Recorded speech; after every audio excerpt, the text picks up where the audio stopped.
on what Sorry. you can do specifically during a disaster to protect yourself and your business, and what you can do while it is looming coming toward you. So when you hear the word disaster, you're probably thinking about an unstoppable force that has the potential to damage or destroy property and end lives. That's all true. And while you might think that you're powerless to protect yourself against that, that's not necessarily the case. You can defend yourselves and your property and help lessen the effects that a disaster might have on your business. And we're going to talk a little bit about that today. Last time we were together, we talked about planning, getting your paperwork, getting everything together in preparation for a disaster that, frankly, we hope never happens, but likely will. This time, we're going to focus on minimizing the damage to your people, to your business, to your property, and preventing a disaster where it's possible. Just to do a little review here on the importance of being ready for a disaster, the median cost of downtime from extreme weather is about $3,000 per day. That's going to go up and down depending on your business, but you can count on a pretty hefty amount of money being lost just from being down after a disaster. The Small Business Majority and American Sustainable Business Council says that, along with the fact that 57% of small businesses have no plan to recover from a disaster, and 1 in 4 businesses that close down after a disaster will never reopen. By putting everything in place and protecting yourself as best you can before the storm hits, you're in a much better position to pop up back up after and serve your community in the way that they expect you to. And just based on your location in Florida, the chances of being hit by a disaster, a hurricane, a flood, a fire, tornado, those chances are pretty high. And if you haven't already gone through one, or if you have gone through one, chances are good that you're going to see one again. So please take heed of what we're talking about today and prepare best you can. By the end of our time together, my hope is that you will come away with an awareness of the disasters that threaten you, and that you feel empowered to protect yourself, your people, and your property. Just to recap the last presentation a couple months ago, when preparing for a disaster, you want to do more than react. You want to gather some critical information as your first step. Planning documents should cover things like your operational basics, your client and vendor records, equipment list, IT and financial information, employee contacts, and more. You want to create your plan to respond to any disaster that will strike, and you want to communicate that plan to your employees and to your partners, your customers, your vendors, things like that. And then you're going to want to review that plan on occasion, maybe once or so a year, to make sure that you're still ready, things that haven't changed enough to materially alter your plan. And today we're going to talk about specifically protecting yourself and your business as a storm hits, or a disaster of any sort. Those disasters include hurricanes, obviously, tornadoes, and fires. A couple different kinds of fires that we're going to be talking about.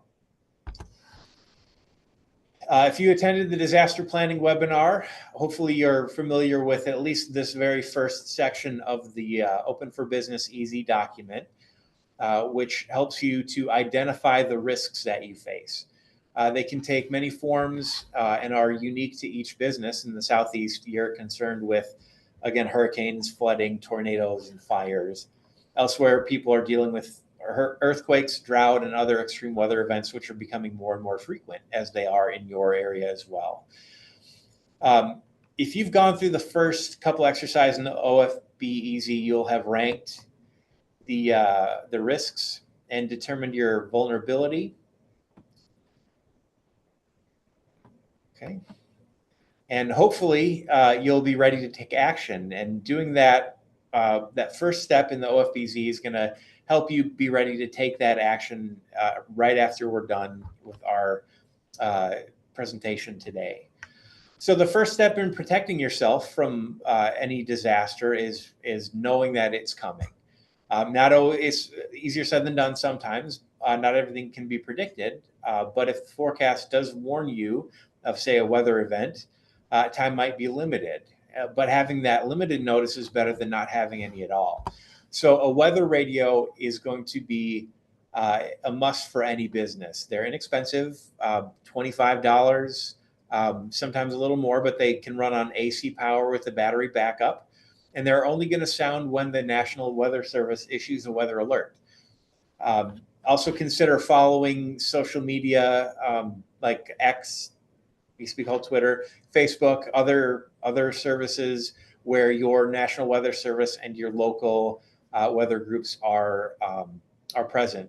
Here in our county in southern Minnesota, our local weather group is always much quicker to warn people of the imminent disasters than the National Weather Service. So really strongly consider finding out what groups you have in your local area and follow them as soon as you can to make sure that you are prepared. Tony, I think that's a really great point, and I'm really curious to know if people can drop into the chat who they're following. I know my mom really loves Mike's Weather, and she's constantly sending me those kinds of things, but I'd love to hear from other people in the chat if you can tell me what local resources you use, because as we kind of cut the cord and we let go of cable and traditional news media consumption, I'm wondering what's taking the place of that. And so far, Mike's News has been my personal go-to. There's no kind of I'm not advocating for them in any way, but there's certainly someone that my family follows. And so I'm curious if other people have any thoughts about this, because I think we need to crowdsource best practices from everybody. So thank you for that. Mm-hmm. Yep, and a lot of cell phones will have a function that you can turn on emergency alerts. So you get your Amber alerts and your weather alerts that'll come directly to your cell phone, even if you're not following a service on social media. So consider switching that on. Android and iPhone both have it in their settings. So after this presentation today, consider going in there and making sure those settings are enabled. So let's talk a little bit about hurricane season. We're right in the middle of it. It's going to last until October or so. And for you, really pretty much anywhere in your state, this is going to be the big one. You're going to experience a tornado that includes severe winds, even more powerful gusts, heavy rain in high volumes. Everything is there, and it's one of the most destructive natural events on the planet. It might seem like a losing battle. Very serious tornadoes we just had up in Tallahassee, and it was devastating. And so we're very aware. But Florida is very strange in that we have part of the state is almost like southern Georgia and the south, and then Florida, as you come down, is Caribbean tropical. And so it really, like your presentation, it hits different zones really differently, and people have strong feelings about some more than others. Yeah, and a lot of microclimates going on in Florida. Right. So you're gonna be, you go an hour north, it's going to be a different story. So yeah, that's a really good point, Will. So it might seem like a losing battle to prepare for a hurricane, but you're not powerless. You can go to disastersafety.org/easyprep, easy-prep. And that program includes checklists for what you can do at critical stages leading up to a hurricane, 72 hours, 48 hours, 24 hours before the incident. And it'll also give you some lists of essential supplies. And before the hurricane comes, you want to perform some organizational planning in the off-season, create a plan, then execute it. So let your employees know that you're putting your plan into action when a hurricane is on the way. Remind them of their responsibilities and do what you can to ensure their safety. Also let your customers, such as families of the deceased in your care, know what your plan is.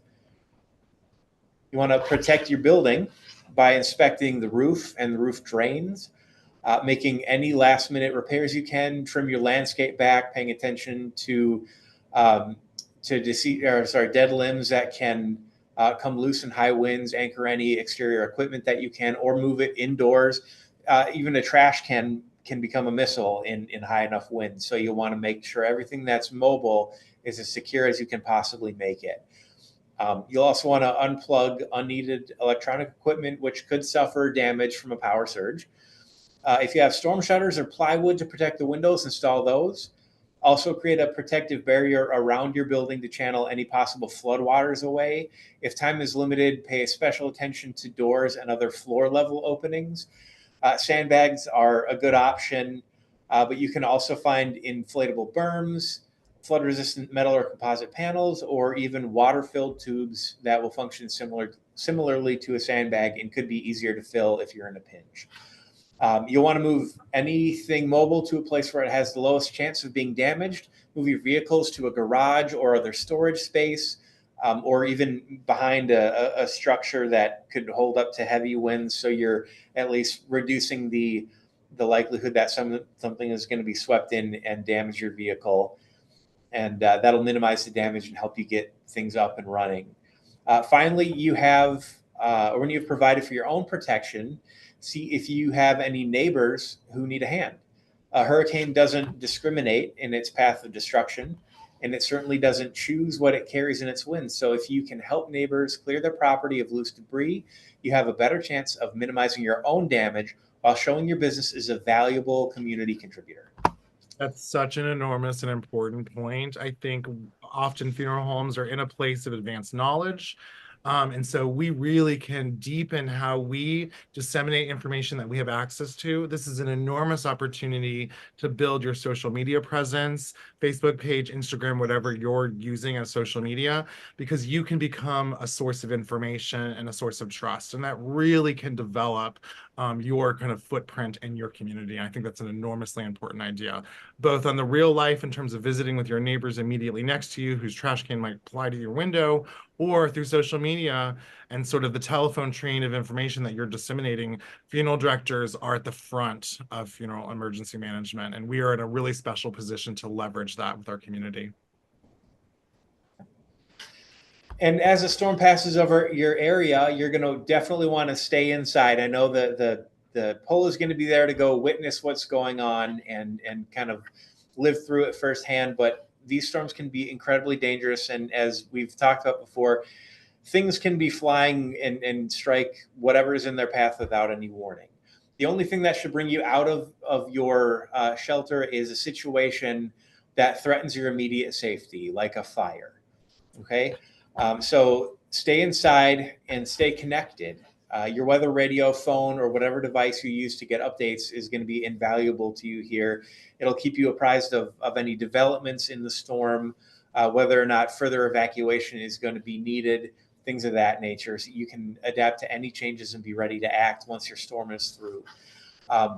If it's safe to move through your shelter, if you've got a building that's kind of big enough to where you have rooms without windows, consider doing that, double checking any other preparations that you made as long as it's safe to do so. Secure your records, make sure your people are still safe, things of that nature. But again, stay away from windows because it is can be pretty dangerous if you're too close. Tony, I'm going to let John Nixon jump in. He's got a question. John, you're ready to go.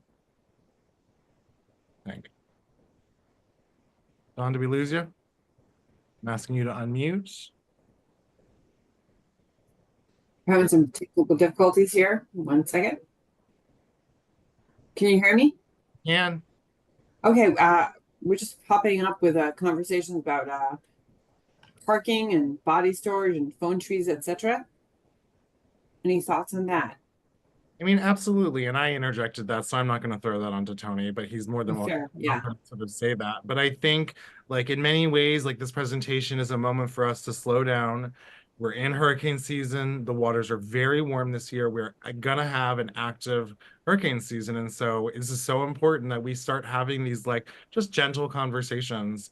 I know in my hometown, we moved our cars to a parking lot nearby, and that was a great way to keep flooding from affecting our vehicles because our drains frequently get flooded. And so we had to clear out our drains. We moved our cars.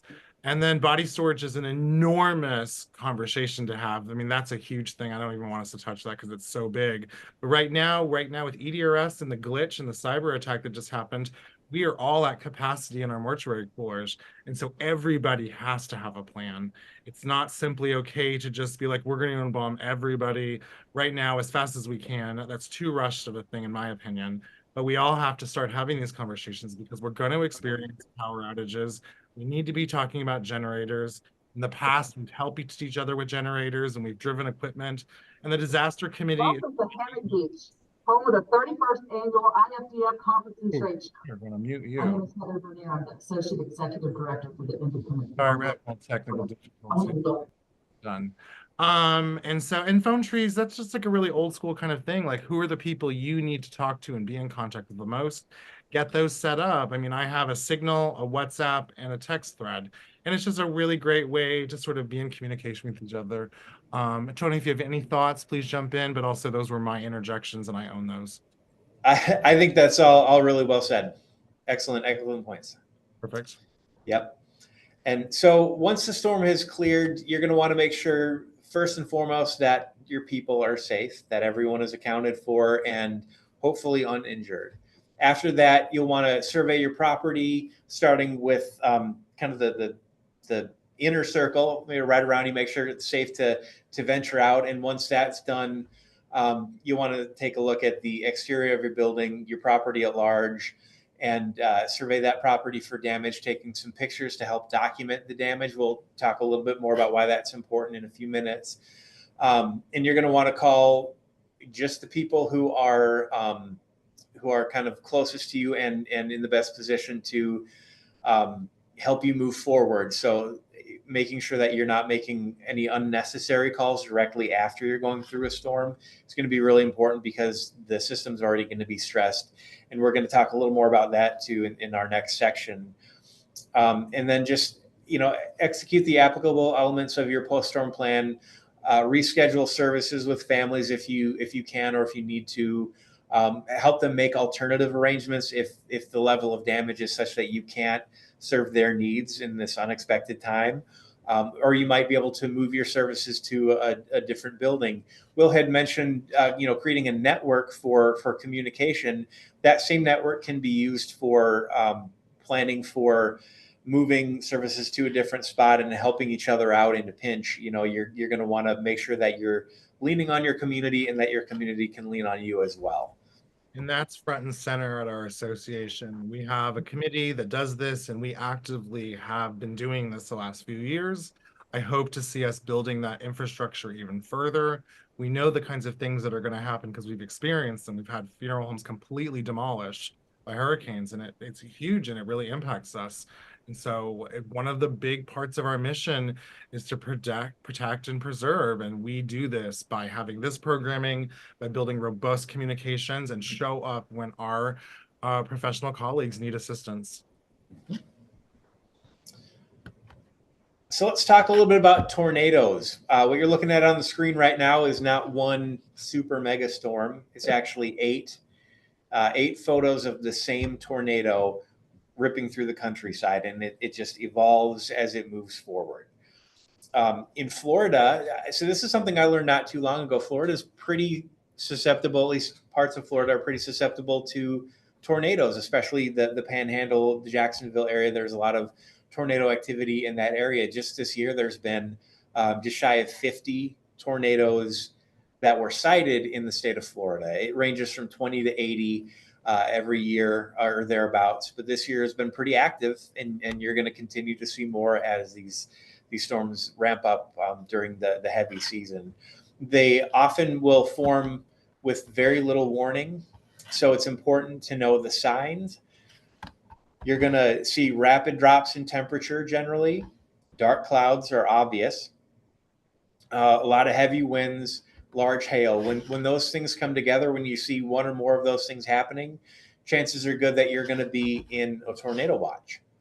And a watch is classified as having conditions that are right for a particular type of disaster, in this case, a tornado. And a warning is going to be the sighting of that particular kind of storm, in this case, a tornado. So a watch, it's get ready for it, and a warning is it is happening right now. Take cover as quickly as you possibly can. I have a huge hot tip for everybody. I used to live in Texas, and so I watch the weather in Texas because typically a few days later, you will see weather that Texas was experiencing. We can watch the weather pattern so frequently. And so it's just like the cone that we have for hurricanes. If you watch the weather that's coming and sweeping across the state, you can be ahead of this and know the signs of it. I've experienced only one tornado in my life. I was in New York and the sky turned green. It was so strange. But it was a very intense experience. Yep. Yep. And if you have any property outdoors while we're seeing these warnings or watches develop, again, get them indoors if you possibly can, because even if you're not hit directly by a tornado, chances are that you're going to be, you could be hit by something that the winds are blowing. Okay. Move into an interior room and cover your head. Hopefully you can find a room with no glass. Up here in Minnesota, we have a lot of basements. I understand down in Florida, it's quite a bit less common.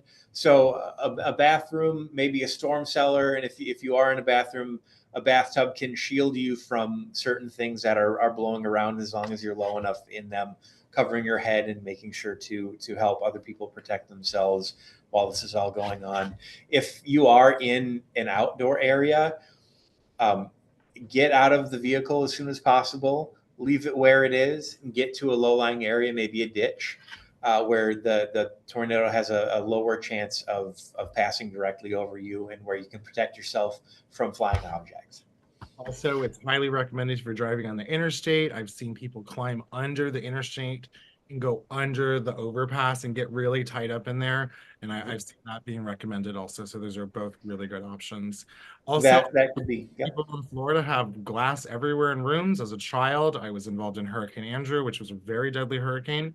And we just had to be under a rug because every room in our house had windows. We didn't really have a space to go, other than the garage, which the garage was dangerous.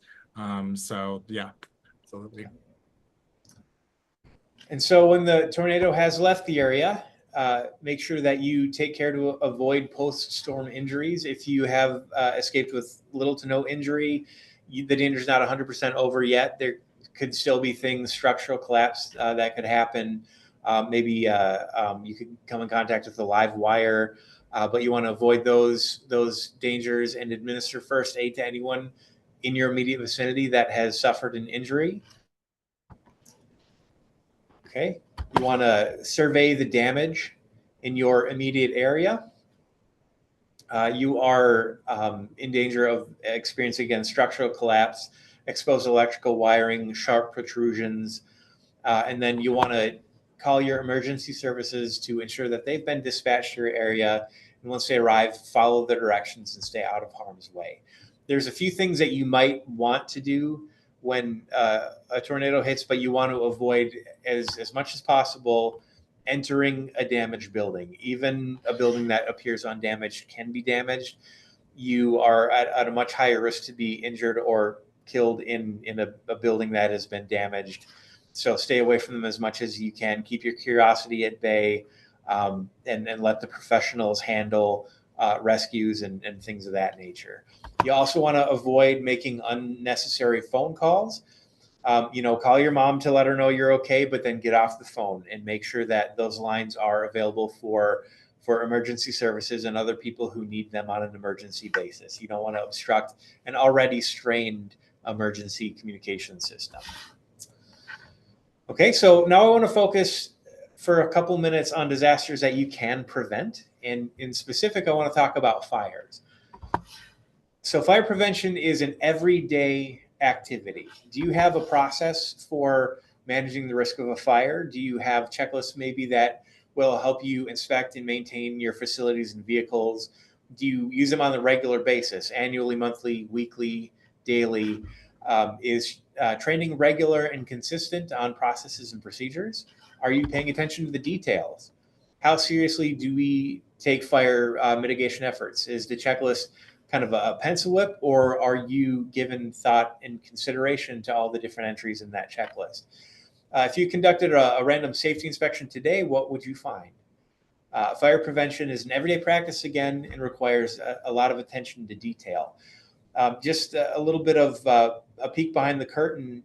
Federated Insurance is really in line with most of the rest of our industry in terms of fire losses. The fire losses have been rising sharply. In a recent year, I believe it was 2022, we had 507 fire claims totaling more than $126 million. Wow. That includes every type of business that we insure, in heavily in part funeral services. So we don't want to see you experience that, because it's one more hassle. It's a lot more hassles, in fact, and it can really hurt your ability to serve your community. So we want you to. I've got a question for you. Is that all just wildfire, or is that retorts exploding? Is that like lightning? Is that wiring? Like, what is that? Sure. What's the Yeah. name? So the 507 is among all of our clients, and that has to do specifically with the fires that are being started because of human activity. So, electrical wiring, fires in crematories, things of that nature, those are all kind of part of that subset of fire claims. And a lot of total losses, smoke damage is a major source of total loss. Even if the building itself doesn't burn down, it costs more to scrub the smoke damage out of a building than it does to tear it down and start new. So think about these things as you're going forward. Something common that you can do just right now is look at all the electrical cords that you're using, especially the extension cords and power strips. Are they showing signs of wear? Do you have a lot of fraying around the plugs? Are you plugging more than one? Are you plugging power strips into each other to create a chain? These things are all putting you at a much higher risk. I've seen that in so many kind of visits to funeral homes of colleagues. I've seen it very frequently. Or even seeing electric that hasn't been brought up to code because the funeral homes are so old and they don't even have grounding. Like they're not out of code exactly because they're grandfathered in, but so many buildings are just so old. And this is not something that's going to happen eventually. We see that a lot in funeral homes, Will, that there will be large homes that are repurposed for funeral services, and that is one of the strengths of the funeral profession, that you're providing comfort and you're bringing people into a home to serve their needs in a time of grief. But we also realize that if something is not purpose built for a service, then things might not quite be up to par where they need to be to manage the risks. So that's a really good point that you brought up. It's important that you're making sure your electrical is brought up to modern standards, and that you're equipped to serve the people that you're serving in the way that you intend. So you want to identify some other causes. Careless smoking is a huge one. You might not think of it, but that tiny little fire source can cause some really major problems, especially if they're discarded improperly or smoking is done too close to a building or other combustible materials. We talked about electrical. Heating systems can be a major cause of fires, obviously, because there's combustion chambers in the vast majority of heating systems. Even electrical heating systems can be a source. And housekeeping is important to keep your eye on as well, because if you have combustible material spread around or kept in an area that's not suitable for storage, that can be a major cause of fire, increasing the fire load and the ignition and fuel source. Crematories I want to touch on for just a couple of seconds here. If you operate one, it's important to make sure that it's installed and maintained according to your manufacturer recommendations. You want to make sure that your training and your retraining is done satisfactorily and at regular intervals. Make sure that you've got materials such as boxes and records, other easily ignitable materials, away from really anything that can cause a fire, especially crematories. And do you have special procedures for handling particularly large cases? Is your cleaning and maintenance schedule adequate for the number of cases you cremate?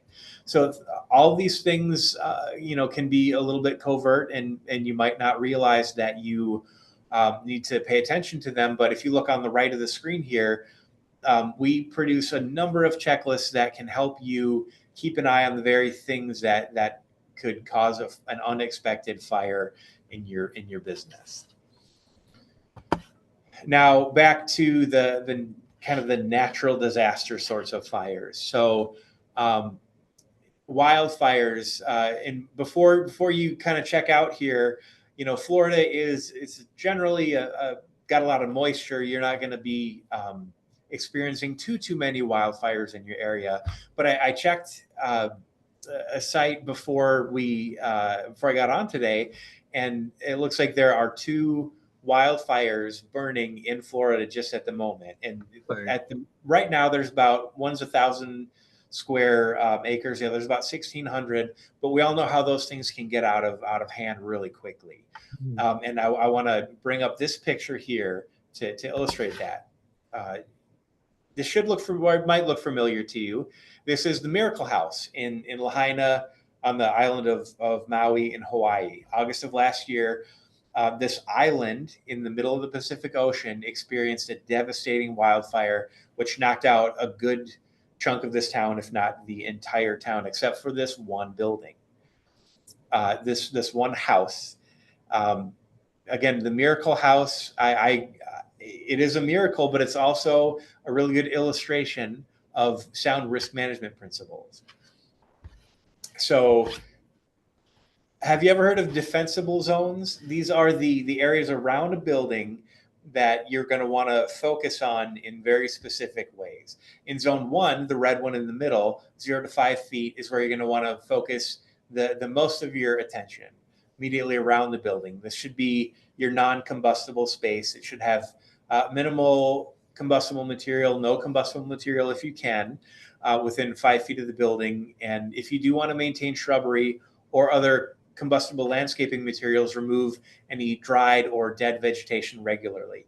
And like I just mentioned earlier, I understand that one of the strengths of the funeral profession is creating a welcoming environment for your guests, right? And you want them to see a well-maintained property that invites them in, and having shrubbery maybe immediately surrounding your building is a major part of that. So I'm not discouraging necessarily having shrubbery near the building, but make sure that it is well maintained, well watered, get rid of vegetation that seems extraneous or dead. In zone 2, Tony, I want to alert you to, we're going into a little bit after 4 o'clock, and no rush. Everyone stay as long as you want to, as long as you're engaged. But I do want to be mindful that some people are probably going to start hopping off in a little bit. Sure. Just another slide or two, and we'll be all done. Okay. Absolutely. Thank you. Sure. Thanks. So in zone 2, 5 to 30 feet, maintain your trees and shrubs in well-spaced groupings, maintain distance and cleanliness to reduce the spread of fire. Remove dead material and lower tree branches. This is where the fire is going to start spreading at this area of your property. Zone 3 is about 30 to 100 feet, so you want to maintain healthy vegetation in the space in this area. That'll slow the spread of the wildfire toward your building, and it can also force any fire that does jump from tree to tree to the top of the tree, lessening the chances of it blowing into your property. And remember, direct contact with flames isn't the only cause of wildfire spread. Embers often carry a significant distance and have great potential to spread a fire. And again, Florida is a lush place, but don't count yourselves out as a potential victim of wildfire. Keep an eye on what's going on around you and maintain these defensible zones around your business. Absolutely. And we've been the lightning capital of the world at points in history. So that's a huge thing to be thinking about also. Yep. All right. So what do you do when something happens, when the storm passes? You're going to want to execute your post-incident communication plan, talk to your on-site employees, anyone who's been impacted, customers, vendors. It's all essential. If you're dealing with something like a fire, flooding, even a gas leak, communication with your local authorities also is going to be extremely important. So shifting our attention to recovery, you're going to want to preserve the scene. This could include surveillance videos, pictures, other documentation. Collect critical information when you're documenting the scene, witness statements, things of that nature, and make sure all information and property is properly protected and only released when needed. A business should have procedures on who will handle this information and how. something that we see often in the insurance world is that people are a little bit slow in contacting their insurance company. Make sure that you're filing that claim, maybe even getting in contact with your agent or your marketing representative if you're federated as soon as possible, because you're going to want to A, get things moving very quickly, and B, reduce the overall cost by acting quickly. Cost balloon out of control if you wait too long to report them and get them remedied. Don't fail to preserve that scene, and make sure that the event doesn't grow even more out of control than it already is. Thank you for joining me to discuss the ways you can protect your business from some of the disasters that can be both natural or man-made. And I'm happy to answer any questions that didn't come up over the course of the meeting, or anything else that you just want to talk about now. Perfect. If anyone's got any questions, please don't be shy. Jump in the chat, raise your hand, or reach out to me on social media. You know where I'm at. I talk with Jared and Henry. And I've not met you, Lola, yet, but please reach out to us and share your thoughts on the presentation. We so appreciate it. Well, we're almost 10 after. I think we should just wrap this up. And if anyone has any questions, I'm happy to connect you with Tony. I want to thank Tony for being here today. Please let us help you get organized with your continuing ed credits. And if you do want to get credit for this, we need you to remind you to forward your Florida license number to Heather and request CE credits if you've not already done so. Our next straight talk will continue with disaster preparedness.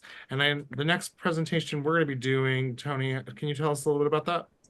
Yeah, you'll be meeting with Stan Logue. He is an account executive who works directly with your organization, and he will talk about some of the financial planning that you can do to prepare for a disaster, maybe the death of a key member of your or exit of a key member of your business. So he'll be talking about the financial protection that you can set up for yourself in the event of a disaster. Excellent. We're 10 minutes after the hour to be mindful of everyone's time. Thank you, Tony. We so appreciate you being with us, and thank you to Federated. You're an important partner in the work that we do. Thanks so much. Have a good day, everybody.